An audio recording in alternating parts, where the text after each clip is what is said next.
नमस्कार दोस्तों, आप सभी के बीच में उपस्थित हूँ मैं कीर्ति श्रीवास्तव। आज एनसीईआरटी की ज्योग्राफी श्रृंखला के साथ शुरुआत करने से पहले मैं आपको चंद बातें आपके साथ शेयर करना चाहूँगी। जैसा कि आप सभी जानते हैं कि बेसिक कंसेप्ट बनाने में और उसे स्ट्रॉन्ग करने में एनसीईआरटी की कितनी अधिक भूमिका है। अगर हम उसमें बात करें भूगोल की, तो भूगोल न केवल अपने सब्जेक्ट में आपको महारत हासिल करने में सहयोग करता है, बल्कि यह अन्य विषयों के साथ भी सहयोगी के रूप में काम करता है।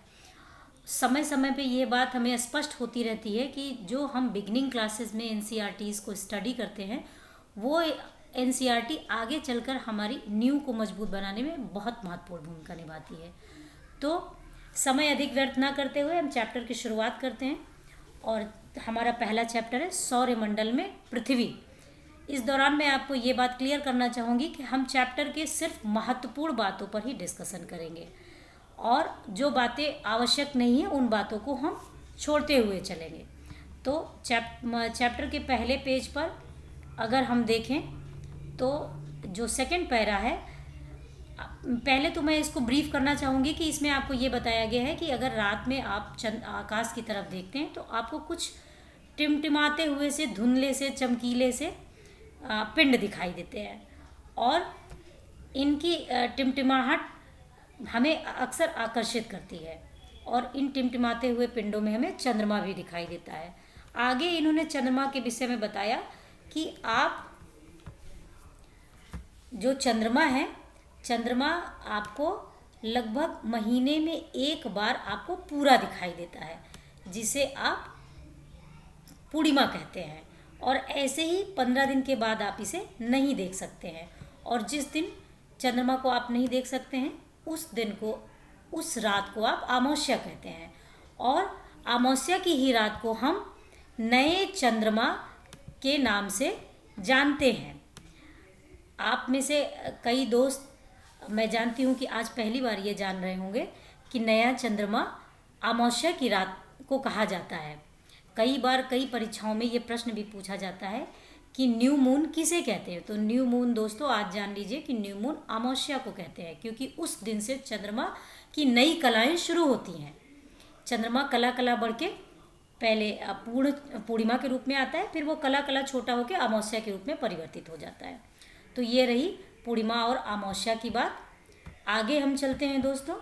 आगे जब हम चलते हैं तो हम पाते हैं कि अगली जो महत्वपूर्ण बात हमें दिखाई दे रही है वो दिखाई दे रही है कि सूर्य, चंद्रमा तथा वे सभी वस्तुएं जो रात के समय आसमान में चमकती हैं खगोलीय पिंड कहलाती हैं। जैसे कि अभी शुरुआत में इन्होंने आपसे बताया कि आप जब आकाश की तरफ देखते हैं तो आपको कई सारी चीज़ें टिमटिमाती हुई सी, धुंधली सी दिखाई देती हैं। तो अब उसे ये स्पष्ट कर रहे हैं कि आकाश में आपको क्या क्या दिखाई देता है। सूर्य, चंद्रमा और बाकी की जो भी वस्तुएं दिखाई देती हैं वे सब क्या कहलाती है, उनका नाम है खगोलीय पिंड। अब आगे ये आपको क्लियर कर रहे हैं कि कुछ खगोलीय पिंड बड़े आकार के तथा गर्म होते हैं और ये गैसों से बने होते हैं और इनके पास क्या होती है, अपनी ऊष्मा और प्रकाश होता है। ऊष्मा मतलब इनकी, जैसा पीछे इन्होंने बताया कि गर्म होते हैं तो ऊष्मा इनकी गर्मी और प्रकाश यानी इनके पास अपनी लाइट होती है। और ये इसको साथ ही साथ क्या करते हैं कि अपने पास केवल रिजर्व करके नहीं रखते हैं स्वार्थी, क्योंकि ये नहीं है, ये आपको बड़ी मात्रा में ये उत्सर्जित करते हैं जिसका उपयोग मानव या बाकी के जीव जंतु भी करते हैं। इन खगोलीय पिंडों को हम किस नाम से जानते हैं दोस्तों? तो इन खगोलीय पिंडों को हम तारा के नाम से जानते हैं और सूर्य भी एक प्रकार का तारा है। तो इसके बाद हम आगे बढ़ते हैं जब, तो आगे ये हमें बता रहे हैं, देखिए एक खूबसूरत सा चित्र आ गया है यहाँ पर और चित्र के साथ में ये इसका डिस्क्रिप्शन भी दिया गया है यहाँ पर। आगे ये आपको जो इस पैराग्राफ में आप देखते हैं तो ये एक महत्वपूर्ण बात आपको बताई जा रही है कि रात्रि में आसमान की ओर देखते समय आप तारों के विभिन्न समूहों द्वारा बनाई गई विविध आकृतियों को देख सकते हैं और ये क्या कहलाते हैं दोस्तों? ये नक्षत्र मंडल कहलाते हैं। अर्सा मेजा या बिग बियर इसी प्रकार का एक नक्षत्र मंडल है और ये जो अर्सा मेजा है या बिग बियर जिसे कहते हैं उसी का एक भाग है सप्तऋषि तारामंडल। ये देखिए, ये जो यहाँ पर एक आपको इस चित्र में आप देखिए कि ये जो आपको दिखाया जा रहा है, ये 7 तारों का जो समूह आपको दिखाया जा रहा है, ये सप्तऋषि मंडल है। और आप देखिए जो इसके आखिरी के ये जो दो आपको तारे दिख रहे हैं, ये दोनों, इन दोनों की सीध में ये जो लाइन जा रही, देखिए ये है आपका ध्रुव तारा। मतलब इन दोनों की सीध में जब आप देखते हैं तो सीधे ऊपर जाके आपको ध्रुव तारा दिखाई देता है।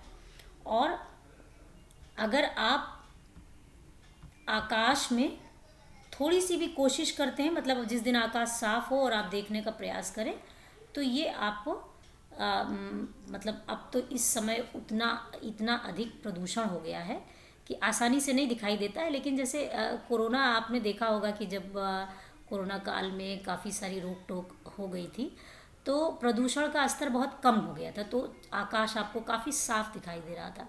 ऐसी परिस्थितियों में, या आपने अपने मम्मी पापा या दादा दादी को सुना होगा कि हमारे बचपन में किस तरीके से हमें आकाश दिखाई देता था, तो उस समय बहुत आसानी से आप इसे देख पाते थे। तो इन जो सप्तऋषि मंडल है या जो अर्सा मेजा है, ये नक्षत्र मंडल है, ये अर्सा मेजा एक बृहद नक्षत्र मंडल है और इसी के अंतर्गत ये आप हमारा सप्तऋषि तारामंडल आता है। प्राचीन समय में लोग क्या करते थे? प्राचीन समय में लोग जो ये नक्षत्र मंडल है इसका प्रयोग करते थे दिशा निर्धारण के लिए। ये किस प्रकार कर पाते थे? तो ये जो ध्रुव तारा है, ध्रुव तारा सदैव अपनी दिशा में स्थिर रहता है और ये हमें किस दिशा में दिखाई देता है? ये हमें सदैव उत्तर दिशा में दिखाई देता है। तो अब जब उत्तर दिशा का निर्धारण हो जाएगा कब, तो बाकी की दिशा का निर्धारण आप आसानी से कर सकते हैं।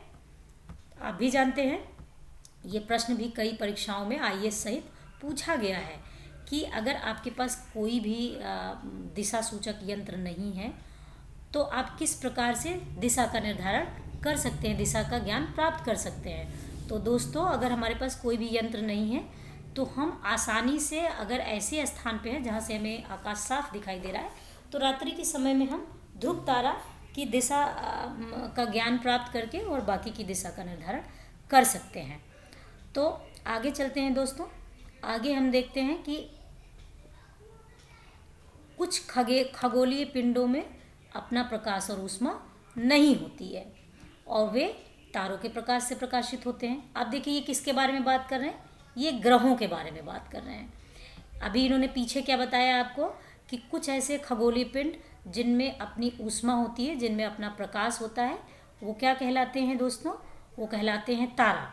और कुछ ऐसे खगोलीय पिंड जिनके पास अपनी ऊष्मा नहीं होती है और जिनके पास अपना प्रकाश नहीं होता है, वो क्या कहलाते हैं? वो कहलाते हैं दोस्तों ग्रह। ऐसे पिंड क्या कहलाते हैं? ग्रह कहलाते हैं।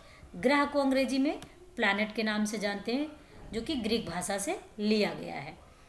खैर, आगे कई सारी इंटरेस्टिंग बातें इस चैप्टर में आएंगी। अक्सर हमें जो है आकाश और आकाश से संबंधित बातें जो है वो बहुत रुचिकर लगती हैं। और जैसा कि हम सभी जानते हैं, चूँकि हम किसी न किसी परीक्षा की तैयारी करने वाले हैं, तो डेफिनेटली हम बेसिक से अवगत हैं।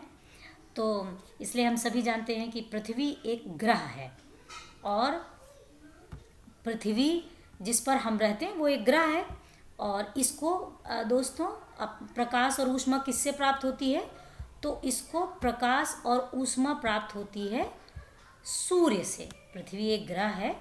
जो पृथ्वी के सबसे नज़दीक का तारा कौन है दोस्तों?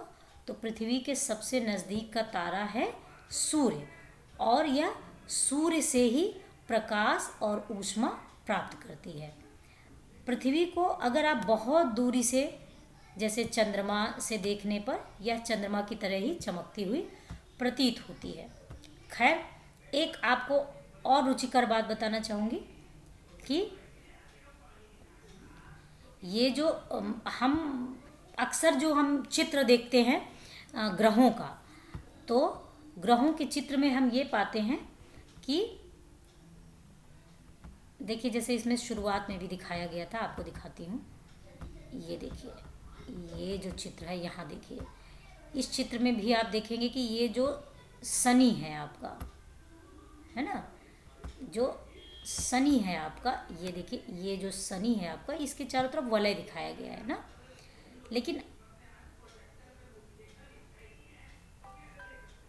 ये वलय हमें अस्पष्ट दिखाई देता है। और इस चैप्टर में आपको बताया गया है, और हम हमेशा से ये पढ़ते आए हैं कि शनि के चारों तरफ वलय पाया जाता है, रिंग पाया जाता है, लेकिन एनसीईआरटी हमें बता रहा है, देखिए आगे जो है ये एनसीईआरटी आपको क्लियर कर रहा है कि वलय यानी रिंग जो गैसों का एक गोला होता है, वो केवल शनि के चारों तरफ नहीं है, बल्कि ये आपका बृहस्पति और यूरेनस के भी चारों तरफ है छल्ले। और ये छल्ले होते क्या है दोस्तों, ये छल्ले जो होते हैं आपके, वे छोटे छोटे पिंडों से बनी हुई पट्टियाँ होती हैं, छोटे छोटे पिंडों से बनी हुई पट्टियाँ होती हैं, और पृथ्वी से इन छल्लों को शक्तिशाली दूरबीन के द्वारा देखा जा सकता है। तो आगे बढ़ते हैं हम।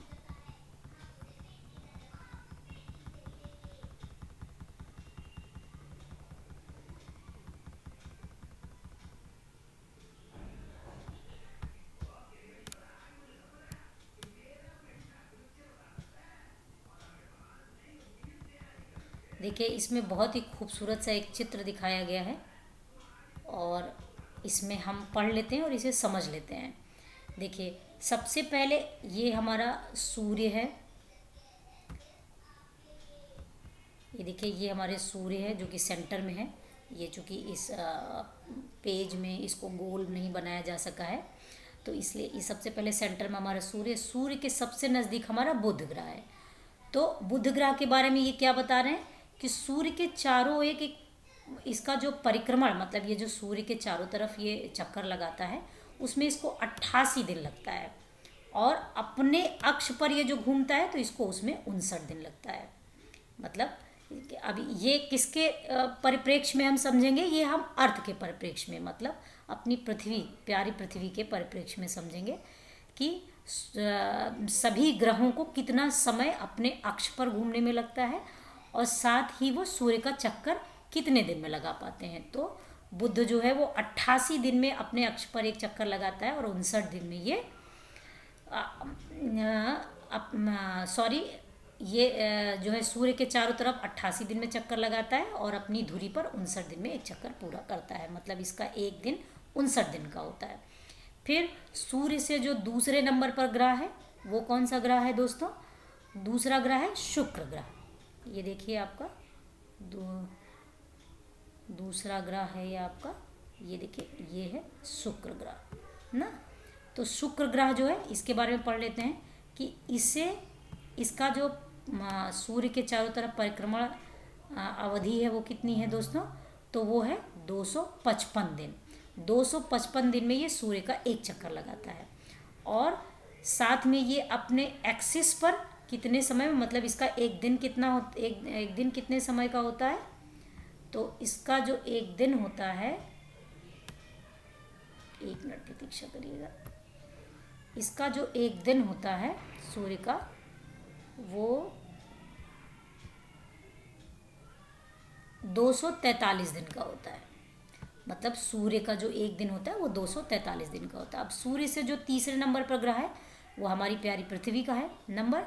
तो हमारी पृथ्वी हम सभी जानते हैं कि उसका जो है परिक्रमण काल वो 365 दिन का है, और पृथ्वी के ही परिप्रेक्ष्य में हम सब कुछ कैलकुलेट कर रहे हैं तो उसका एक दिन है, 24 घंटे का एक दिन होता है। अब इसके बाद हम देखिए सभी कुछ जो है वो एनसीईआरटी के आधार पर, अभी हम अपने ज्ञान को इन्हेंस करने के लिए यहाँ नहीं बैठे हैं, अभी सिर्फ हम एनसीईआरटी को पढ़ेंगे और सिर्फ एनसीईआरटी के ज्ञान के आधार पर ही बात करेंगे। बाकी बाद के वीडियोस में हम डेप्थ में बात करेंगे, डिटेल में बात आगे करेंगे।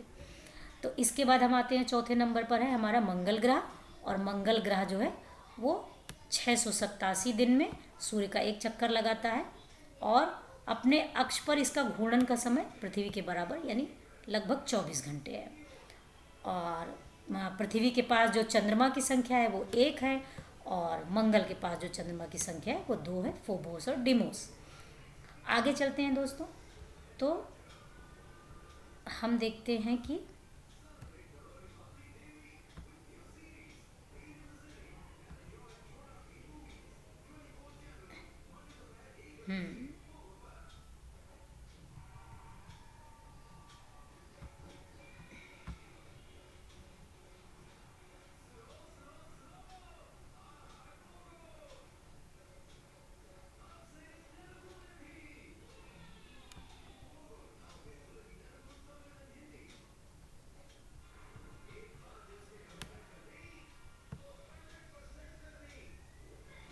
आगे चलते हैं दोस्तों।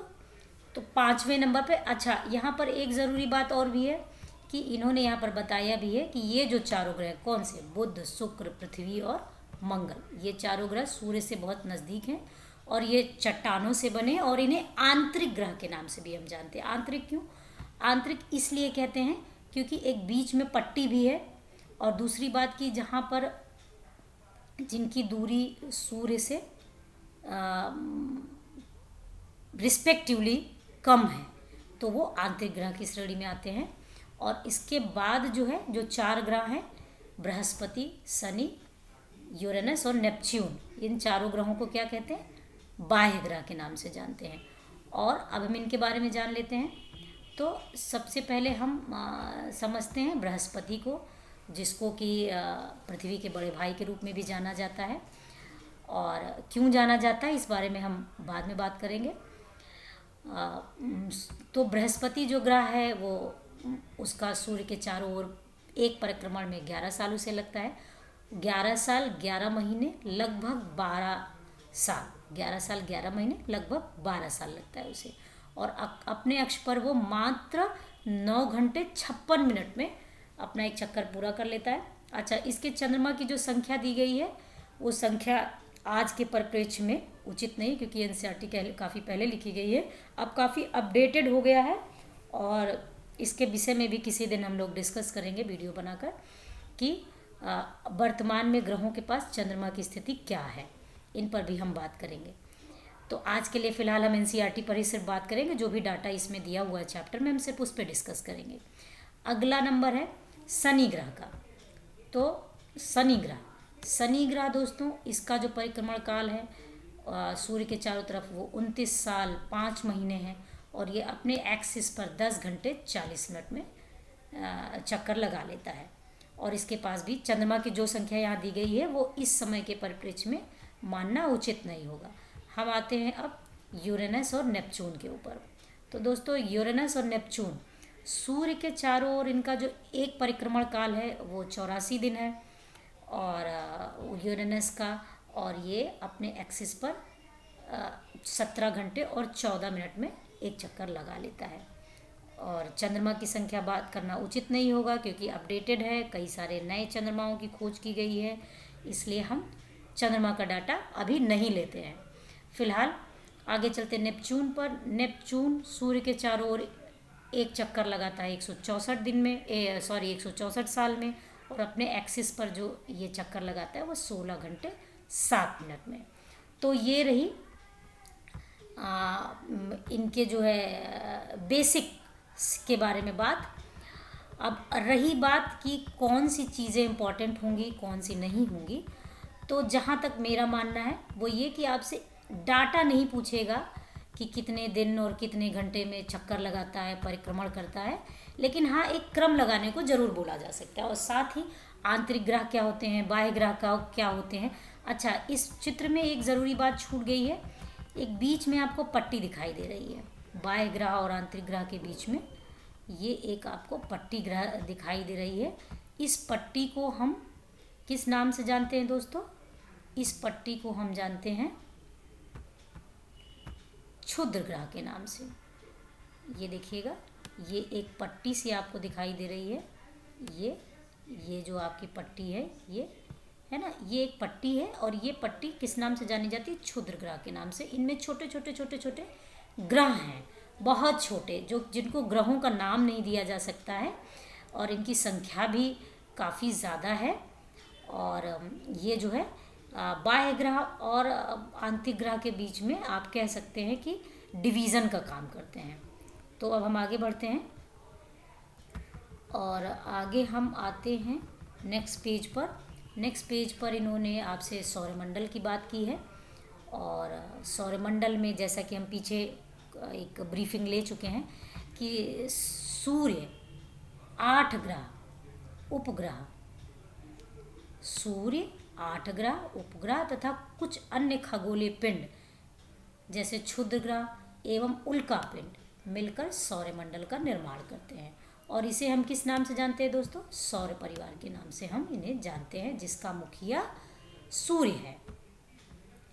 ठीक है, ये हम नॉर्मली समझते हैं इस बात को कि सौरमंडल में सूर्य और सूर्य के अलावा 8 ग्रह और कुछ अन्य जो है वो क्षुद्र ग्रह, उल्का पिंड आदि इसमें शामिल हैं, जिसका कि हेड कौन है, मुखिया कौन है, वो सूर्य है।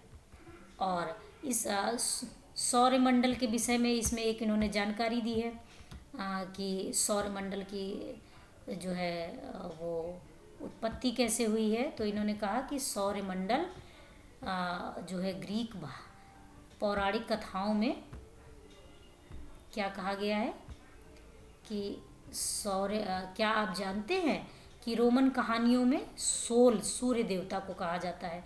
सौर्य शब्द का अर्थ है सूर्य से संबंधित। सौर्य शब्द का क्या अर्थ है, हम भी जानते हैं, सूर्य से संबंधित, पहले से ही जानते हैं। तो सौर्य शब्द का क्या अर्थ है, वो है सूर्य से संबंधित, इसलिए सूर्य के परिवार को सौरमंडल कहा जाता है। ये हम सब समझते हैं इस बात को। आगे चलते हैं। आगे इन्होंने बताया है कि सूर्य क्या है। तो सूर्य जो है वो सौरमंडल के केंद्र में स्थित है और अत्यधिक गर्म है, बहुत बड़ा है और ये गर्म गैसों से बना हुआ है। इसका खिंचाव बल इसमें सौरमंडल को बांधे रखता है। हम आगे पढ़ेंगे कि सूर्य की जो है शक्ति उसको कैसे मिलती है, सूर्य किस प्रकार से गुरुत्वाकर्षण बल का निर्माण करता है और ग्रह उसकी गुरुत्वाकर्षण शक्ति के अधीन होकर उससे बंधे रहते हैं। ये सब हम नेक्स्ट आगे जब वीडियो आएगा तब पढ़ेंगे उसमें। तो सूर्य सौरमंडल के लिए प्रकाश एवं ऊष्मा का एकमात्र स्रोत है। और हमारे सौरमंडल में, अगर आप भी जानते हैं कि सौरमंडल में अगर सूर्य ना हो तो क्या स्थिति बनेगी, लेकिन हम इसकी अत्यधिक तेज ऊष्मा को महसूस नहीं करते हैं। क्यों नहीं करते हैं? क्योंकि सबसे नज़दीक का तारा होने के बावजूद यह हमसे बहुत दूर है और इसकी दूरी पृथ्वी से लगभग 15 करोड़ किलोमीटर है। और ये दूरी जो है कहने में तो इतनी छोटी लग रही है, लेकिन आप भी जानते हैं कि 15 करोड़ किलोमीटर के क्या मायने होते हैं। तो आगे बढ़ते हैं। ग्रह हमारे सौरमंडल में 8 ग्रह हैं। सूर्य से दूरी के अनुसार वे बुध, शुक्र, पृथ्वी, मंगल, बृहस्पति, शनि, यूरेनस और नेपच्यून है। अच्छा, इन्होंने एक यहाँ पर फॉर्मूला भी आपको बताया है याद रखने के लिए। My very efficient mother just served us nuts. इसके फर्स्ट लेटर्स को इन्होंने कहा कि अगर आप याद कर लें तो आपको इनके सूर्य से दूरी के आधार पे क्रम याद हो जाएंगे। My very efficient mother just served us nuts. लेकिन इसको याद रखना इतना मुश्किल भी नहीं है। अगर आपको ये लाइन नहीं भी याद रहती है तो आप याद रख सकते हैं कि आंतरिक ग्रहों में आपका बुध, शुक्र, पृथ्वी और मंगल। पृथ्वी आपके तीसरे नंबर पे आती है, आपको अक्सर याद रहता है। और आप जो है शुक्र जो है आपके जैसा है, आपकी जुड़वा बहन कहलाता है। और मंगल को आप हमेशा जो है जीवन के लिए संभावना तलाशते रहते हैं, इसलिए अगर उसकी दूरी बहुत ज़्यादा हो सूर्य से तब भी वहाँ पर जीवन संभव नहीं हो सकेगा। और बुध आपका अक्सर आप सबसे पहले बुध का नाम लेते हैं। खैर, ये तो रही बात। अब हम आगे बढ़ते हैं और आगे हम देखते हैं कि ये हमसे बताते हैं कि, वेट करें दोस्तों,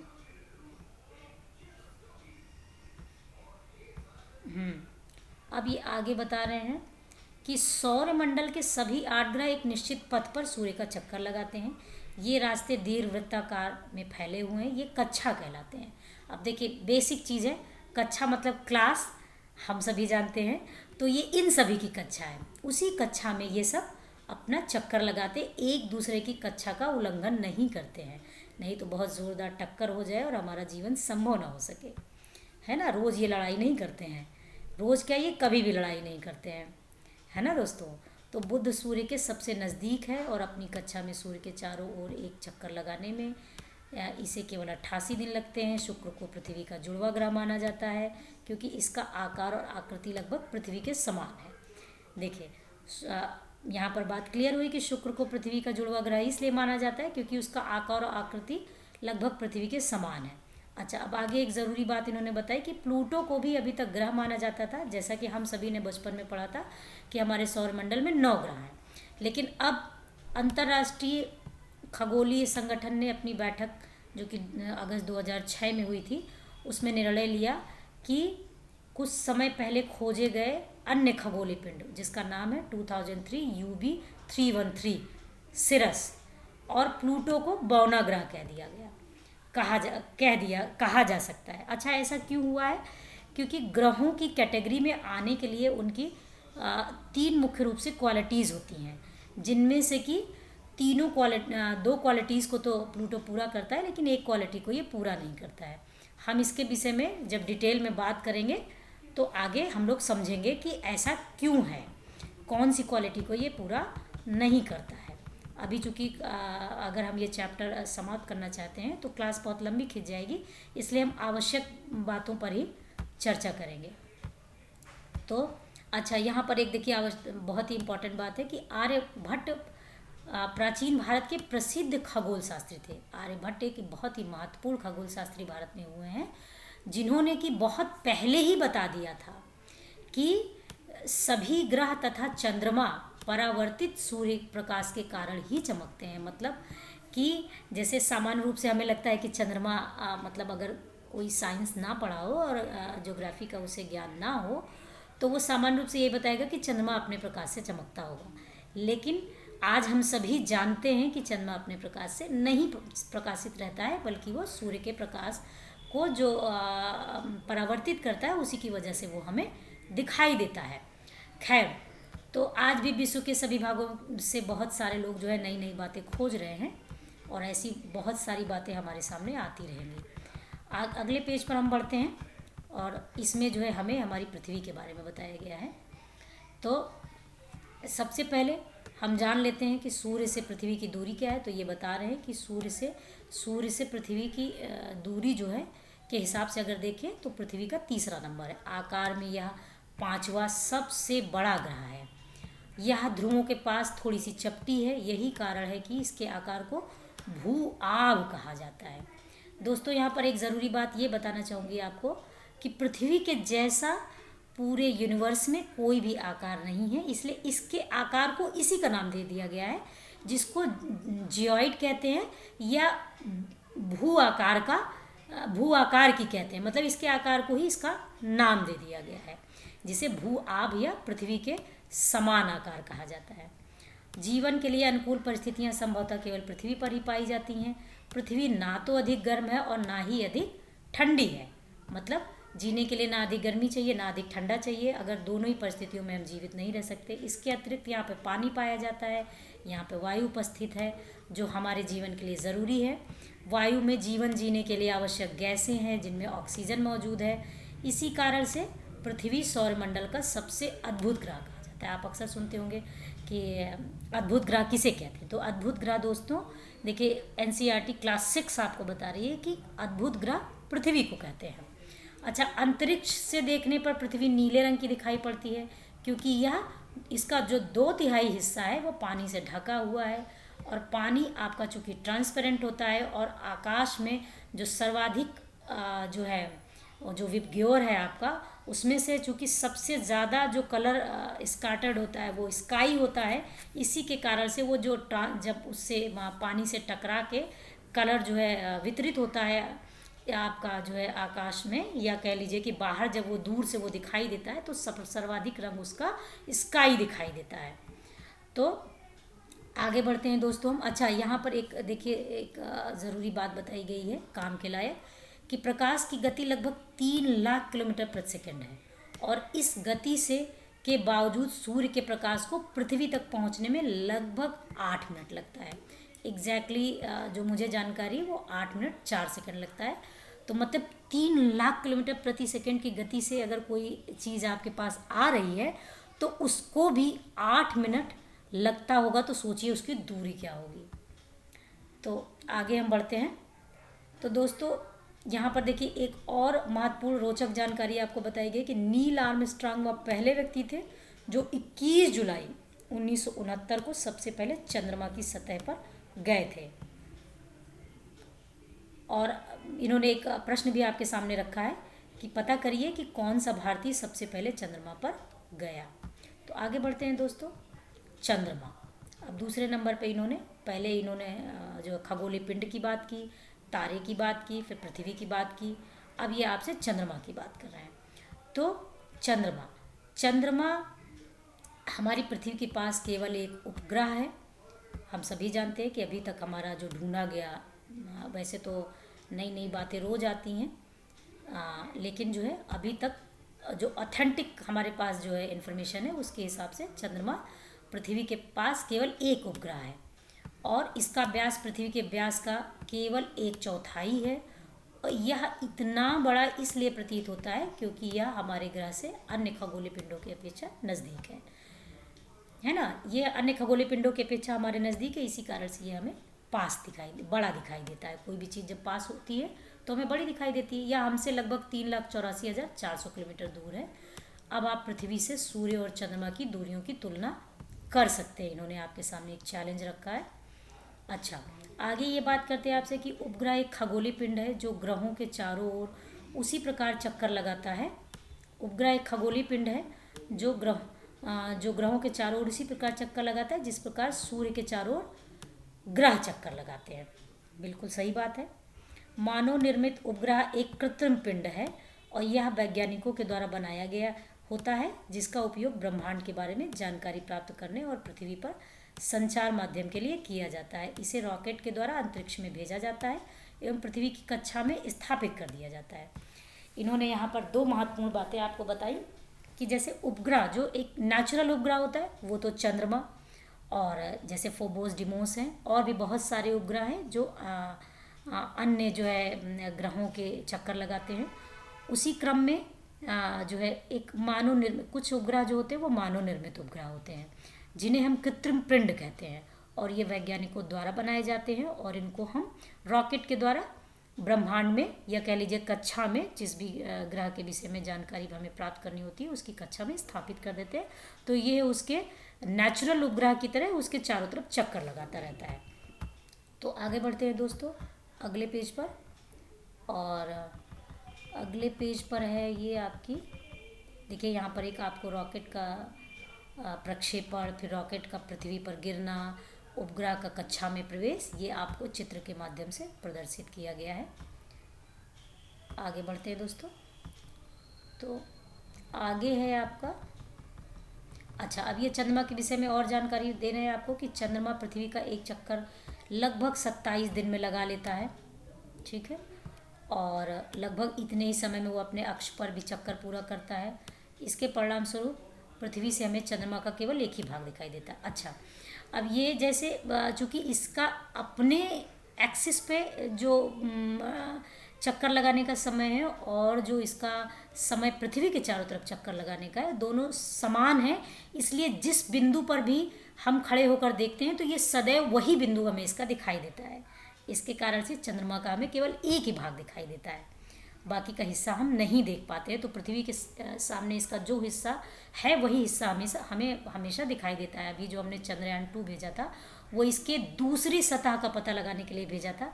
दुर्भाग्यवश जो है पूरा हमारा जो है वो सफलतापूर्वक प्रक्षेपण नहीं हो सका, मतलब प्रक्षेपण तो हो ही गया था पर कह लीजिए कि पूरी सफलता हमें नहीं प्राप्त हो सकी, लेकिन कई सारी अहम जो है वो हमने उसमें सफलताएं प्राप्त की हैं, कई सारी महत्वपूर्ण चीज़ें जो है हमने हासिल की हैं और आगे जो है ये मील का पत्थर साबित होगा, तो हमें बहुत ज़्यादा निराश होने की ज़रूरत नहीं है। और आगे हम देखते हैं कि जो क्षुद्र ग्रह की पट्टी आंतरिक और बाह्य ग्रह के बीच में थी उसके बारे में बता रहे हैं। देखिए ये क्षुद्र ग्रह का एक चित्र भी हमें यहाँ पे दिखाया जा रहा है।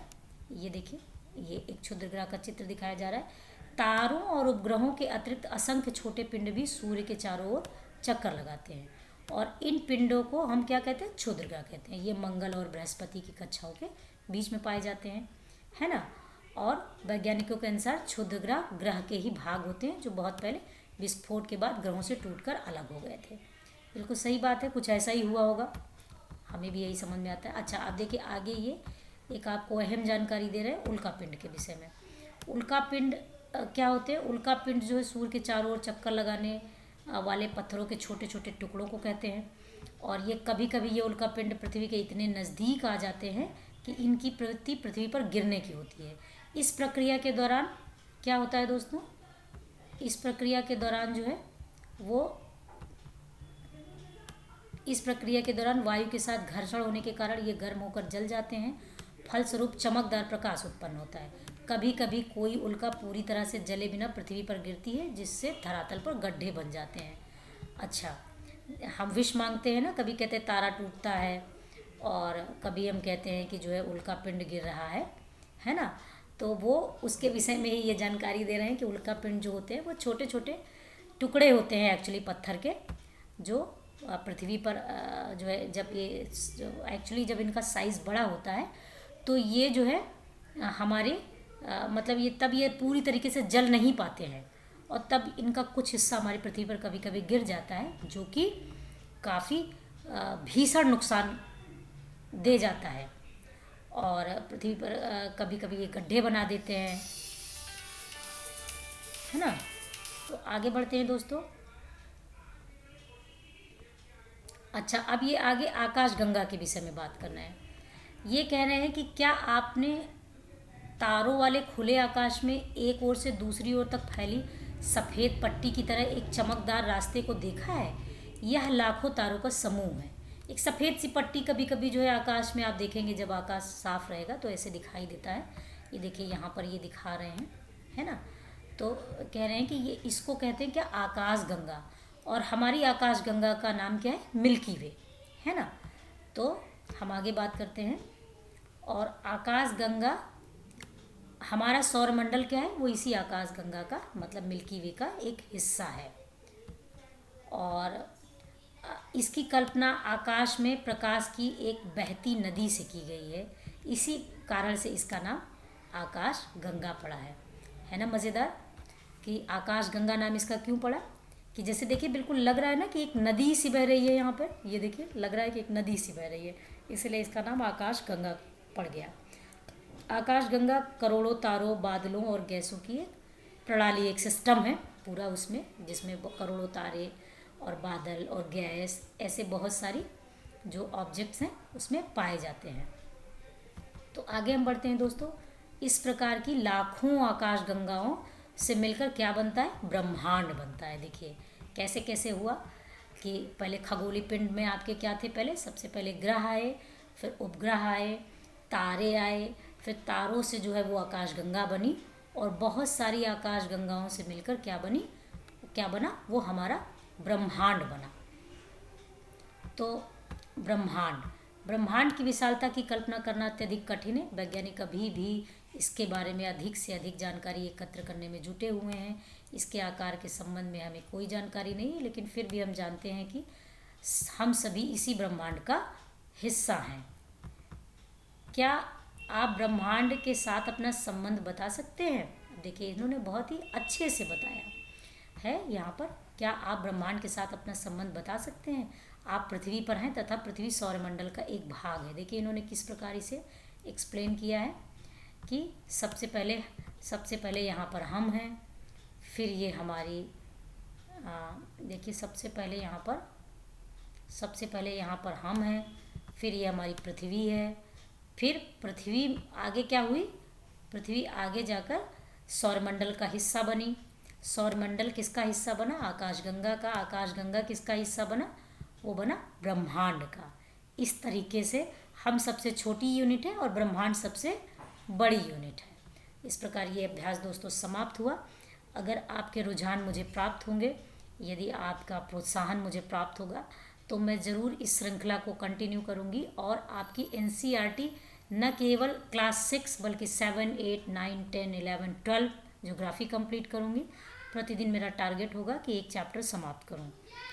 तो इसलिए दोस्तों जुड़े रहिए MK ऑनलाइन लर्निंग क्लासेस के साथ, और पढ़िए, पढ़ाइए, समझिए, समझाइए और जुड़े रहिए। इसी के साथ आप सबको नमस्कार। फिर मिलते हैं अगली क्लास में।